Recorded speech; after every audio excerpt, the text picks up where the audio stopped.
Sanders. He declined their offer. It's interesting. People are worried, said Senator Chris Dodd of Connecticut, former Senator Chris Dodd. Dodd, member of the Dodd, he was part of the Dodd-Frank bill there. Yeah, he's not a fan of real effective Wall Street reform, let's just say. He endorsed VP Joe Biden. How can you spend 4 or 5 months hoping you don't have to put a bumper sticker from that guy in your car? They hate him. They hate him. They hate him so much. They can't bring themselves to support, because he's been standing up against them and the Republican Party for years. Like, it's insane. In recent weeks, Democrats have placed a steady stream of calls to Senator Sherrod Brown of Ohio, who opted against running for president nearly a year ago, suggesting that he can emerge as the white knight nominee at a brokered convention, in part on the theory that he can carry his home state in a general election. If you could get a convention and pick Representative and pick Sherrod Brown, that would be wonderful. But that's more like a novel. Representative Steve Cohen, again, who got 0 votes in the primary, who has no proven support, who has not run a year-long campaign. Like, this is just insane. Oh, wow. Yeah, Donald Trump's presidency is a horror story. So if you have a horror story, you might as well have a novel. What an idiot. This is the same guy who thought it'd be funny if you brought KFC into the hearing room for William Barr to call him a chicken. Like, this is the peak Democrat brain here. So I saw a funny tweet from Dave Weigel, the Washington Post reporter, about this. He was like, someone was like, would the Democrats really risk destroying their party to stop Bernie Sanders, like, or something along those lines? And then it's like, have you met Bernie Sanders? Like, have you met Democrats? Like it's what they do. It's what they do. Yeah.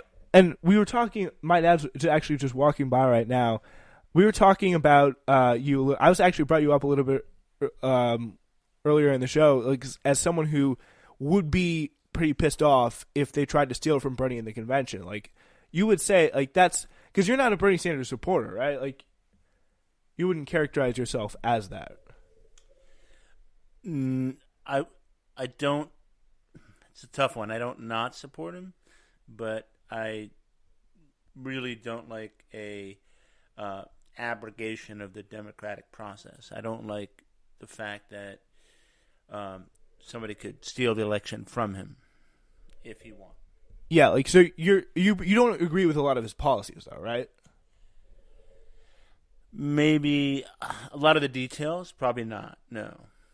So he's not my top choice, but I think our process unwinds if whoever the people decide is the winner doesn't get to win.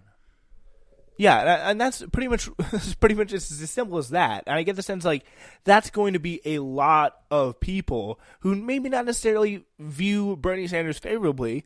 Like, they're like, what the heck? He just won the most votes. Why is he getting the nomination? This is stupid. Like, I think that could really tear the party apart and almost guarantee a Trump re-election. One of the things that Warren said was that he was okay with the superdelegates being able to rein in or, sway the election, when he was sort of hoping that superdelegates would swing it his way instead of Hillary's way in 2016. I don't know if that's true or not. Yeah, we actually just talked about that. We played that clip of the CNN town hall. Yeah, I mean, he was pretty much. I think it was what it was. It was like, superdelegates, please. Like, it was kind of just a last bit of desperation, but they were pretty much against him from the start. Like, the media would factor the superdelegate count in because in the 2016 cycle they had it in the first ballot, not the second ballot. So they would say Hillary Clinton, before any votes are cast, already has however many, like 600 delegates, because they had just assumed that all the superdelegates would go for her. Do the Republicans have a similar superdelegate? No, they do not. Card? They don't have any superdelegates. They don't have any way to put their thumb on the scale, which is why I think Trump had a little bit of an easier time of it. But Yeah, like the party, they're pretty much the party elites. They think they know the best. Like that, they think they know, like they have the best judgment here. It's really pretty incredible. William Owen, a DNC member from Tennessee, suggested that if Obama was unwilling, Mr. Obama, apparently they want Barack Obama to get involved and broker a truce among either 4 moderate candidates or between Sanders and the establishment wing, according to 3 people familiar with the conversation.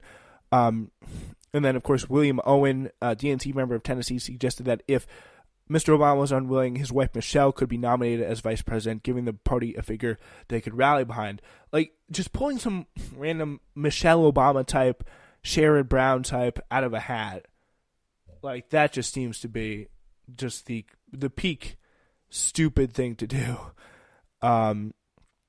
Yeah, but people close to Obama say he has no intention of getting involved in the primary process, seeing his role of less of a kingmaker as more of a unifying figure to help heal party divisions once the Democrats settle on a nominee. It's going to be interesting to see if he keeps that up, because pressure could get real from the people that he listens to.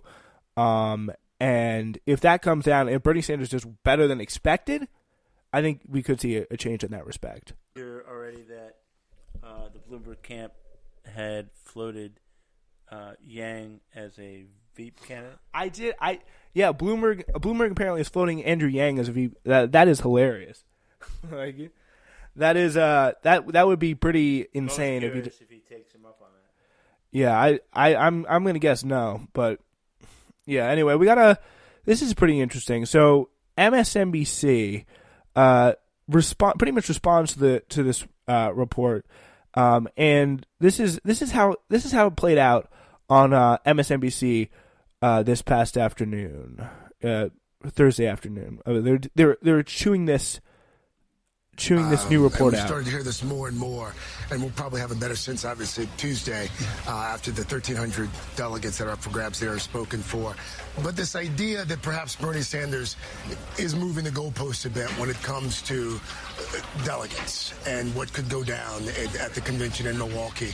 What say you to that? Well, I will say that Bernie is moving the goalposts. This is what people need to remember.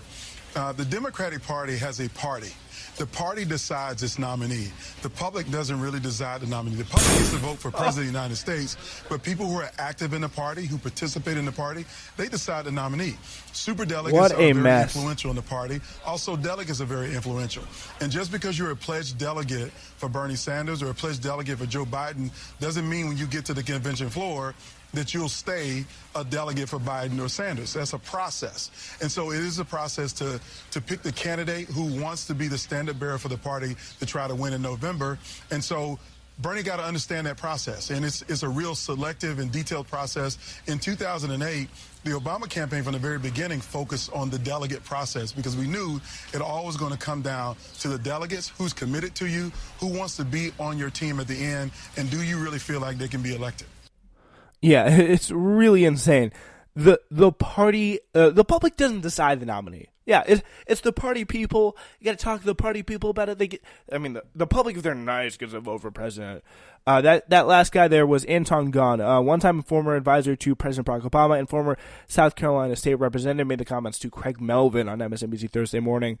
Yeah, so Gunn added again, the superdelegates, party elites with an outsized influence on the process after the first round of voting at the convention were very influential in the party. Yes, they are, and they could destroy the party if they're not careful. And that's really what we're looking at here, a destruction of the Democratic Party. Nearly 100 Democrat superdelegates told the New York Times again in interviews this week if Senator Bernie Sanders did not arrive at the party's 2020 convention with a majority of pledged delegates, they are willing to thwart the will of the plurality of primary voters and potentially risk damaging Democrats' chances of defeating President Trump in order to stop Sanders from winning the nomination. So the superdelegates, many of whom are current elected officials, are willing to risk intra-party damage to stop his nomination, reported the New York Times that we just talked about.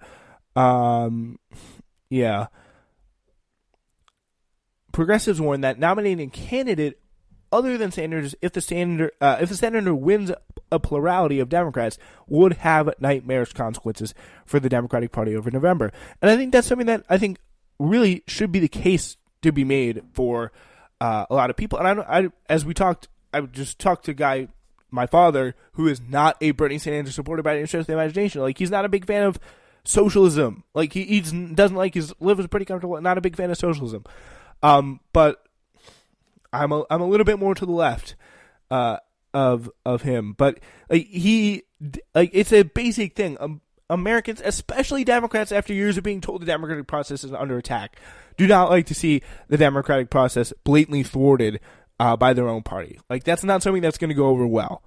Like, he won the most votes, and that's going to piss a lot of people off. And if it doesn't piss a lot of people off, it's going to piss, at least we know it's going to piss the Bernie Sanders people off, and that will guarantee a very, very red map come November. Jane Kleeb, chairwoman of the Nebraska Democratic Party who endorsed Sanders in 2016, told the Times the party leader shouldn't be second-guessing voters. If that's what the party leaders are going to do, Warren Kleeb, you'll see a rebellion, not just in the presidential race, but in down-ballot races as well. Yeah, talk about something that's going to hurt down-ballot races. You got it right there. According to the Times, again, Democratic superdelegates are casting about for a savior candidate who's currently not in the 2020 race, Chris Coons. Nancy Pelosi has been floated. But she did say Wednesday she'd be comfortable with Bernie Sanders at the top of the ticket. At some point, you can imagine saying, let's go get Mark Warner, Chris Coons, Nancy Pelosi, somebody that could win and we could all get behind and celebrate. Oh. If you think we're going to be celebrating Nancy Pelosi all the way to presidency, you got another thing coming. Like, how old is that woman anyway? She's all these people with a big problem with age now, suddenly being like, yeah, let's go after Nancy Pelosi. Yeah, that's perfect. New York Magazine's Eric Levitz tweeted the superdelegates on the record commitment to thwarting Sanders at the convention enables Bernie to credibly tell voters after Super Tuesday, you can deliver me a majority or vote for someone else and ensure our party has a huge ugly fight this summer, something that Democrats are not going to want. They want what Democrats want is, especially Democratic primary voters, they're not some people who want to get in a big fight right now. They want to present to the country, we are unified, we have a person that is going to represent us. They don't have any party interests to look after. But these superdelegates, this is what makes them so dangerous.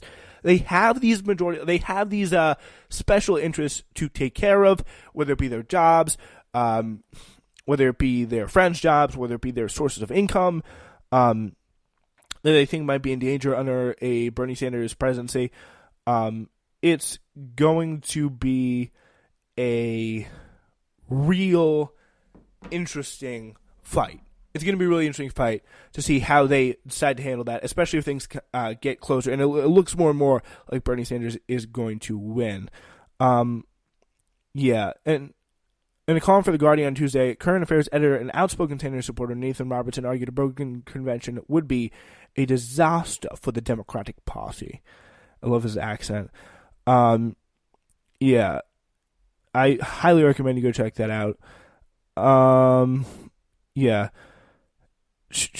Michael Bloomberg is reported to be plotting a brokered convention strategy, Robinson writes, whereby other candidates would give him the delegates necessary to beat Sanders in exchange for various commitments and handouts.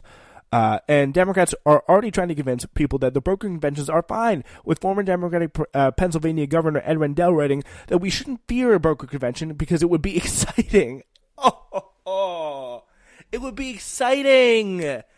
Not people having massive fistfights on the Democratic Party floor like 1968. Like, that's gonna be the way forward for this party that desperately wants someone to beat Trump. That's all we've been hearing. And the person with the most votes not winning and getting the thing blatantly stolen from him. Like, you think the Democratic Party is gonna do a clean job of this and make it look good?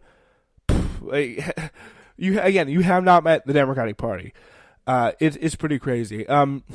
Speaking of election fraud, and a coup that we just did, Bolivia. As Bolivia gears up for a do-over election on May 3rd, the country remains in unrest following the November 10th military-backed coup against incumbent President Evo Morales. A new study released by a pair of MIT researchers on Thursday reveals that, contrary to claims from the U.S.-backed Organization of American States, there was no fraud in Bolivia's October. When I say